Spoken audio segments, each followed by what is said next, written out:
Bonsoir, bienvenue au Talk Orange Le Figaro. Nous recevons ce soir Pierre Laurent, qui est secrétaire national du PCF. Pierre Laurent, bonsoir et merci d'être venu.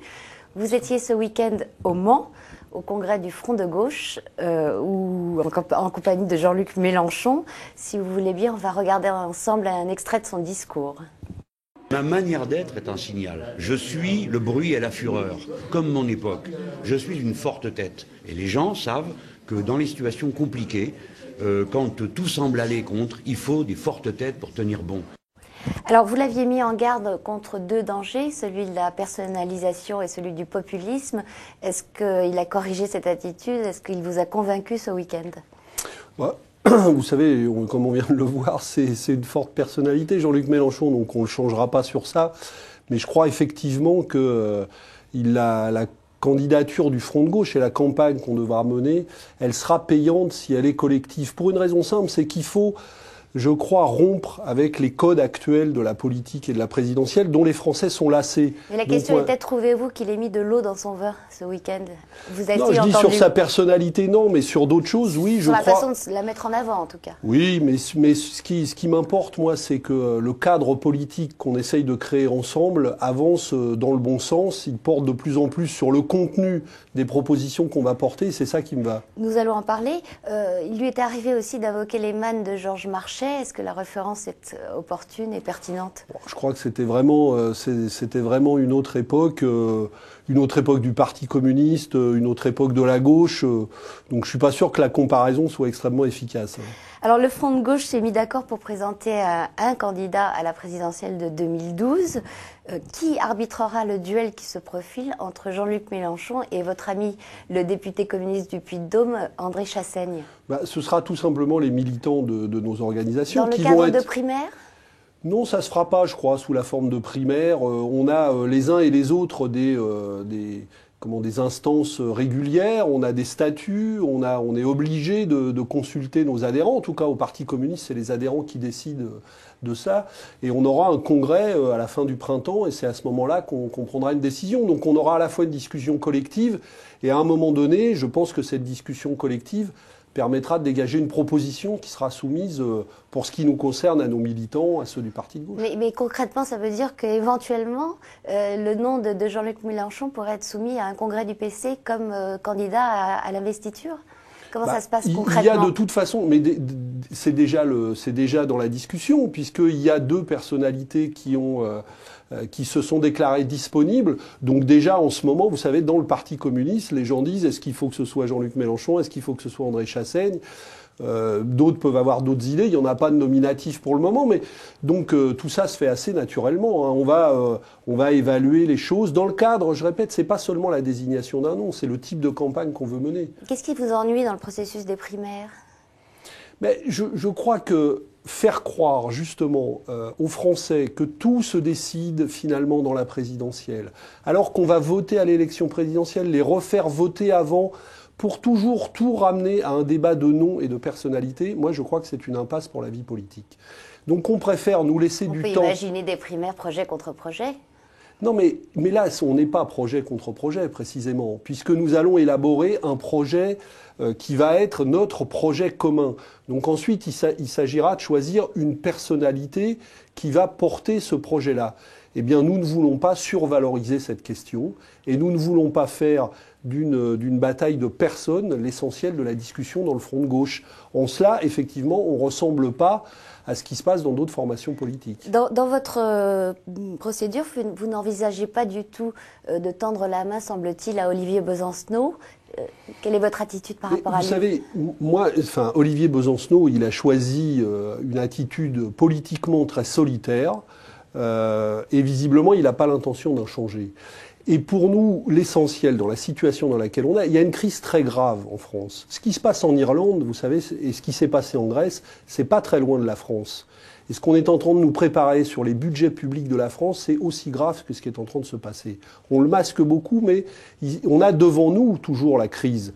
Donc moi, est-ce que la gauche va être à la hauteur? C'est ça la question. Donc pour résoudre cette question-là, mon problème, c'est pas d'agréger des choses à la gauche, de l'extrême gauche, dans un petit coin de la gauche. C'est de poser au cœur de la gauche les questions. Est-ce que la gauche sera à la hauteur? Est-ce qu'elle va rompre avec la finance? Donc moi, mon ambition, c'est plutôt de parler avec la masse des électeurs de gauche, des électeurs socialistes, des électeurs écologistes de cette question-là. Mais de ce point de vue-là, est-ce que votre calendrier n'est pas un peu tardif? Jean-Luc Mélenchon et André Chassaigne, eux, préféreraient que le candidat soit choisi vers janvier ou février. Vous vous dites juin, qui est aussi la date du Congrès. On sera probablement, si on décide d'une candidature... Ça fait 6 mois avant. Non, ça sera presque un an avant. Et on sera probablement la première des forces politiques à avoir choisi notre candidat. Donc le Parti socialiste n'aura pas choisi son candidat. Nicolas Sarkozy ne se sera pas encore déclaré puisqu'il a dit qu'il le fera à l'automne. Et les autres formations politiques, on n'en sait rien. Donc on n'est pas du tout, on sera pas du tout en retard dans le calendrier. Est-ce que vous avez prévu des discussions avec Jean-Luc Mélenchon sur la date, sur le calendrier? Mais nous avons de toute façon une date qui s'impose, si je puis dire, c'est celle du Congrès, qui est le moment statutaire où les adhérents vont décider. Donc ça sera à la fin du printemps. Il n'est pas question d'anticiper ce rendez-vous? Non, on n'anticipera pas ce rendez-vous, d'autant que, je répète, on a de toute façon d'ici là énormément de choses à faire qui seront très utiles pour la campagne des présidentielles. Vous vous distinguez des primaires, notamment du PS, c'est à lui que vous avez fait allusion tout à l'heure en vous félicitant de la différence que vous aviez avec les socialistes. Est-ce que vous formez des vœux pour que le PS investisse Dominique Strauss-Kahn plutôt que Martine Aubry à la présidentielle? Non, je ne crois pas que Dominique Strauss-Kahn serait un très bon signe envoyé aux gens de gauche qui cherchent un espoir face à Nicolas Sarkozy. Mais en même temps, je ne réduis pas le débat avec le Parti socialiste à une question de personne. Mais le choix de Dominique Strauss-Kahn vous laisserait davantage d'espace à gauche? Mais je ne crois pas que les choses se présentent comme ça. La question qui va se poser, c'est face à Nicolas Sarkozy, est-ce qu'il y a un espoir à gauche de mener une autre politique que celle qui est menée par le pouvoir actuel? Et moi, ce qui va compter... Strauss-Kahn l'incarne-t-elle ou peut-il l'incarner? Je crois que si je regarde ce que fait le FMI aujourd'hui, je n'y vois pas les grandes lignes d'une politique de gauche. Donc peut-être que ce sera totalement autre chose. Mais pour ce que je vois actuellement de son activité, c'est vraiment pas la gauche dont je rêve, non. On parle du PS, mais vous discutez aussi avec lui sur les sénatoriales. Pour les sénatoriales, vous avez, je crois, 16 renouvelables sur vos 21 sénateurs sortants. Le Parti socialiste vous propose de geler 10 sièges pour vous. Est-ce que c'est une proposition acceptable ?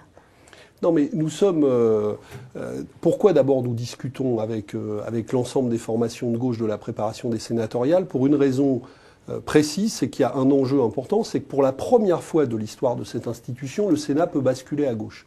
Donc il y a un enjeu que nous, on trouve dans la période actuelle pour affaiblir, pour avoir des contre-pouvoirs face à Nicolas Sarkozy, un enjeu qui mérite qu'on s'unisse. En même temps, au sénatorial, il y a des départements où il y a des listes d'union, parce que c'est compliqué, on ne peut pas rentrer dans les détails. Il y a des modes de scrutin qui ne sont pas les mêmes d'un département à l'autre. Donc il y a des départements où nous faisons, de Paris. Il y a des départements où nous faisons des listes d'union, et les sièges dont vous parlez sont des endroits où il y aura des listes d'union avec le Parti socialiste, mais il y a aussi des départements où il n'y a pas forcément, où il n'y a pas eu la dernière fois en tout cas, de listes d'union avec le Parti socialiste. Nous avons eu nos sièges sur des listes présentées par nous-mêmes et des fois avec d'autres. Et donc là, la discussion n'est pas terminée. Donc les chiffres que vous citiez, c'est un point d'étape des discussions entre les formations de gauche. Vous demandez combien ? Ah ben nous, on veut le renouvellement de tous les sénateurs sortants. C'est-à-dire les 16 et puisque l'enjeu est d'en gagner pour toute la gauche, il serait normal qu'on ait à la fois les sénateurs qui ont d'ailleurs été très brillants dans la bataille des retraites et très pugnaces et très utiles au mouvement social. Donc on veut le renouvellement de ces sénateurs et de ces sénatrices, parce que c'est majoritairement des femmes dans le groupe communiste et du parti de gauche. Et puis on veut qu'une partie des sénateurs que va gagner la gauche, en tout cas possiblement, aille aussi au Parti communiste. Donc on peut dire 16 sûrs plus combien ? plus 2, 3, 4, tout ce qui sera possible. Nous, Est-ce que vous-même serez numéro 2 sur la liste de Nicole Borvo, qui est sénatrice sortante de Paris, non, à Paris, comme le bruit court? Non, à Paris, il y aura une liste d'union. C'était déjà le cas Oui. la dernière fois. Et la désignation des candidats communistes sur cette liste n'a pas été effectuée par les militants communistes. Vous en avez J'espère envie? que Nicole sera effectivement candidate parce qu'elle est une très efficace présidente du groupe au Sénat, et il est possible que je sois candidat à Paris. Ouais. Et auquel cas, elle pourrait vous laisser la place après un an de mandat? Non, mais là, c'est beaucoup d'anticipation sur tout ça.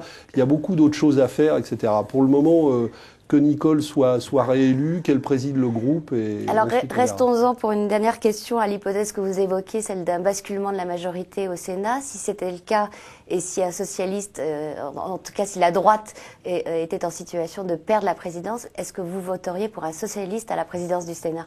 Mais vous savez, nous, on voterait pour la formation de gauche qui présenterait un candidat la plus importante des formations de gauche. Ça se fait comme ça, d'ailleurs, dans la plupart des assemblées locales, départementales ou régionales que nous gérons ensemble. Donc, ça serait tout à fait possible, en tout cas. Pierre Laurent, je vous remercie et à demain pour un nouveau talk Orange Le Figaro. Bonsoir.